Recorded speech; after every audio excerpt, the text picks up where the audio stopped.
Let us help you reach your peak in retirement. It's time for Retirement Elevated with Sean Lee.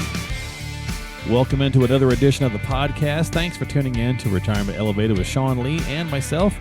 And in honor of Thanksgiving being just about a week away, actually a week to the day that we're going to drop this podcast, we thought we'd talk about being thankful for some financial advice that you're getting. And if you're not feeling thankful, like if you think about the financial advice you've been given and you don't feel too thankful, well, that may be a red flag that it's time to think about some other things or look for other advice in other places. So what's going on, Sean? How are you? Hey, man, just getting ready for the holidays. Yeah, buddy. A week away. Yeah, it's crazy. It's my favorite holiday, though. I love Thanksgiving. I'm a big fan of Thanksgiving. So how about you? I am a 4th of July guy. Okay. That's by far my favorite holiday. We blow some things up and we paint the yard. That is by far my favorite holiday. Year one? Okay. Yeah, I don't know why. Thanksgiving is my favorite. My wife she's a fantastic cook, and she's like, I do all this work and everybody eats in 20 minutes. It's like, yeah, that's true, but it's not true because we really eat on that stuff like the whole weekend. And it's, the leftovers are fantastic. I don't know what it is.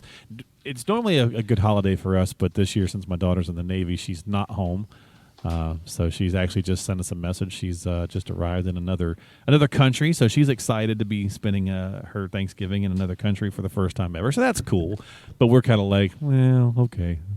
That's it. We usually do a big thing with my wife's family, but they chose to not do it here in Utah. They're going up to Boise, and my wife and I are like, well, we don't want to go to Boise in the wintertime, so let's shoot down south, and we're going to do our own little family Thanksgiving. The first time it's just been the 4 of us. Okay, all right. And spend 4 days down in the Red Rocks and nice, and just go explore and be outside as much as we can. Yeah, you get that. We're in that empty nest syndrome. We only have the one, and she's gone. She's been gone for a number of years, so we're cool with most of that stuff. But there's just those occasional times where you're like kind of bumming, right? When you get to this age, and you're not there yet. But a lot of our listeners are with me, I'm sure, on that, where they're in that empty nest syndrome, and so it definitely gets to you. But anyway, it's Thanksgiving. Everybody enjoy. Hope you have a great time. It's coming up here soon.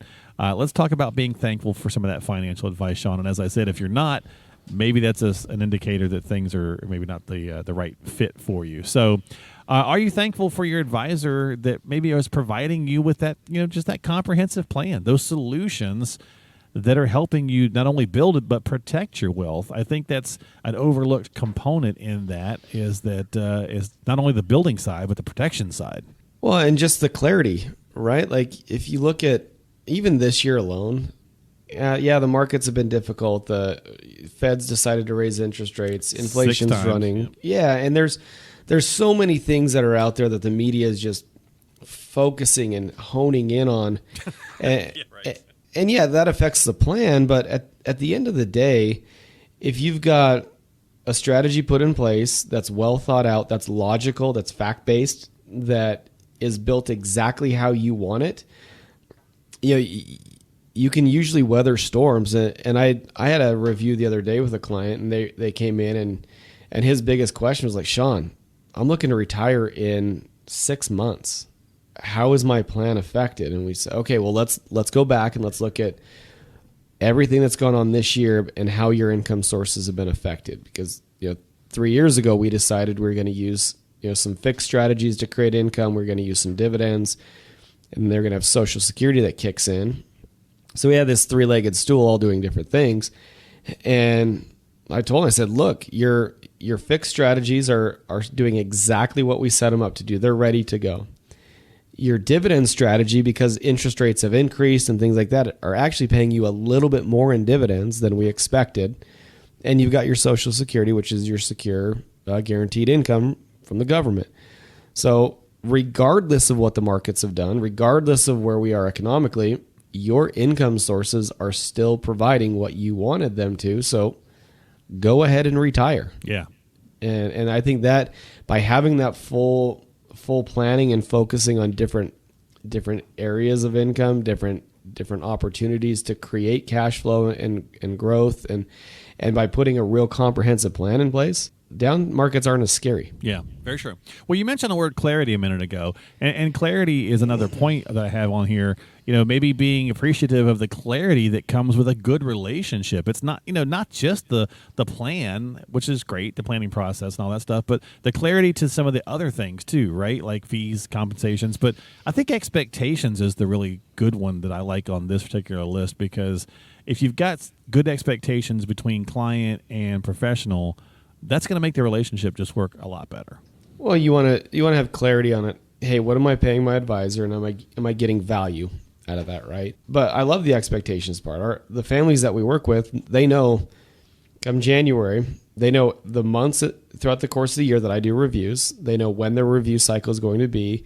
They know what we're going to talk about.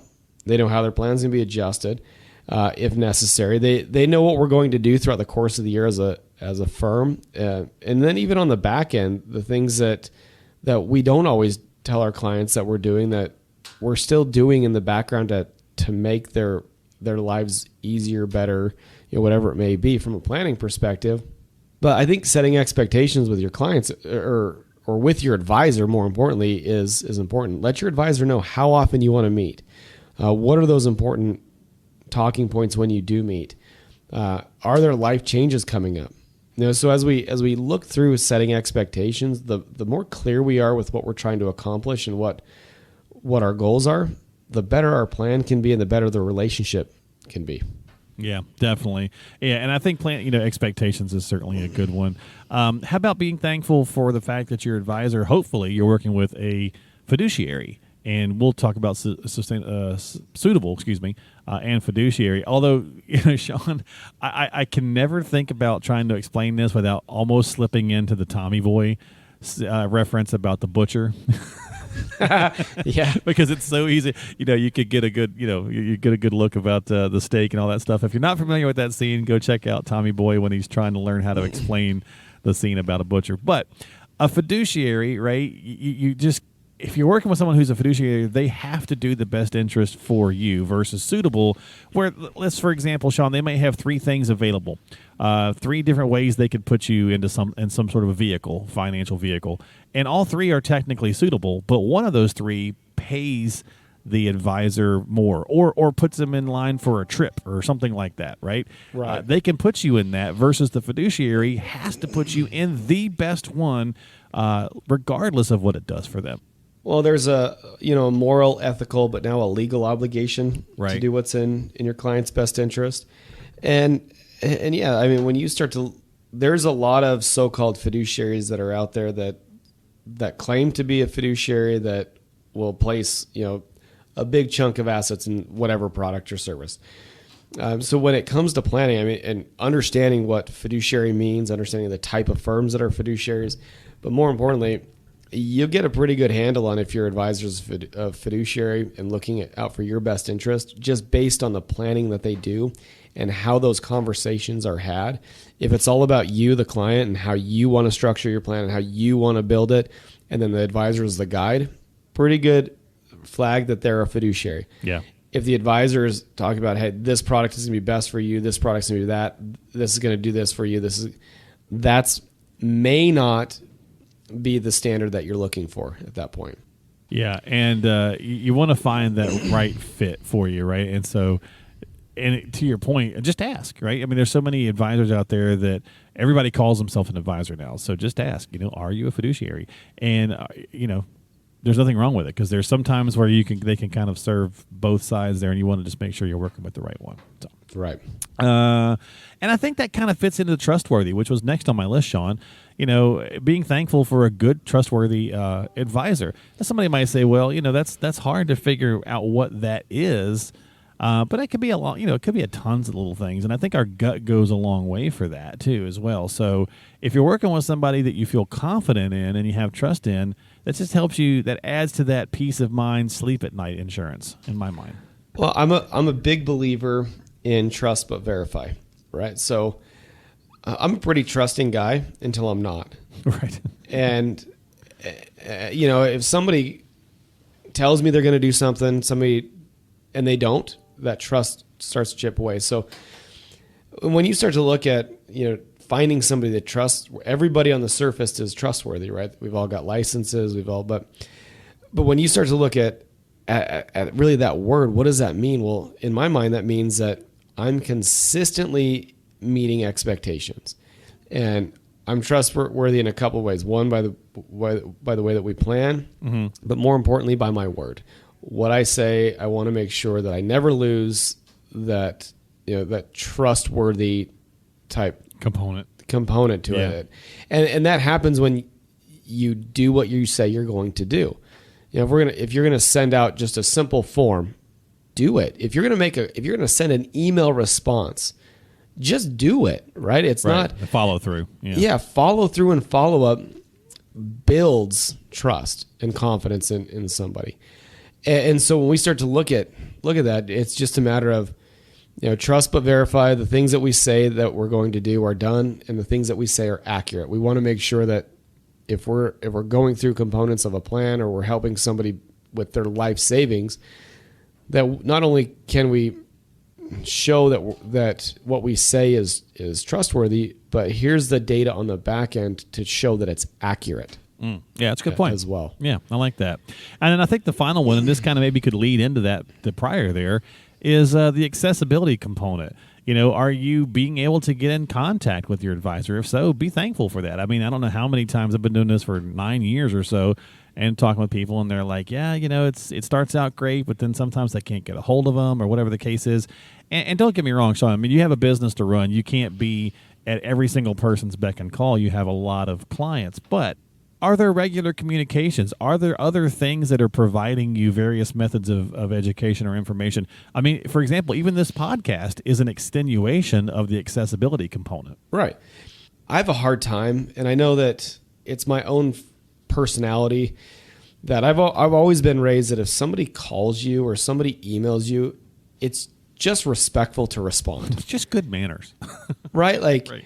And so when we structured our firm the way that we did, I have very specific guidelines in place for our team. If somebody reaches out to you, call them back or email them within 24 hours by end of day. And that goes back to the trust thing, that if somebody, even if it's like, hey, I'm working on it, I got your message, I'll let you know as soon as I have an answer. Right. It's a matter of just respect of responding to somebody's question that they had for you as a professional. But when it comes down to regular communication, there's a lot that we do. We have weekly emails that go out. Podcast goes out every couple of weeks. We do webinars. There's a lot of consistent communication on the markets, the state of the union, whatever it may be. We're constantly out there. Yeah, and if there's a big event, you guys do even special communications too when something major happens. I know you guys have done that in the past as well. Like obviously when we first had a major downturn and blah, blah, blah. So there's different kinds of things, and you do, you even have guest people do some special commentations and things like that as well. So yeah, just communication's a huge factor, right? So just make sure that you're working with an advisor that you kind of feel thankful for. Again, kind of to sum it up, wrap it up here for this Thanksgiving podcast. It's if they're giving you reason to say, hey, I feel good about this, I appreciate the work that they're doing, and we're having good success together, then that is a great feeling to have. And if not, maybe it's time to get a second opinion. And if you need some help, reach out to Sean and the team at 855-50-RETIRE. That's 855-50-RETIRE. Or you can just stop by the website, really, at elevatemyretirement.com. Lots of good tools, tips, and resources. You could book some time, all that good jazz there. elevatemyretirement.com.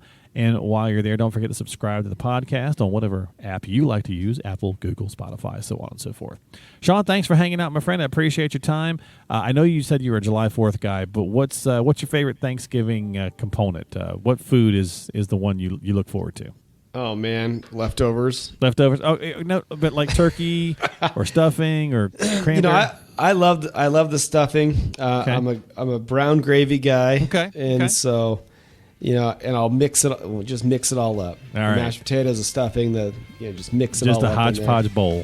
Yeah. There you go. All right, man. Well, enjoy. Have a great Thanksgiving. Our listeners as well appreciate you. We'll be back with more in December here on Retirement Elevated with Sean Lee, Managing Partner at Elevated Retirement Group.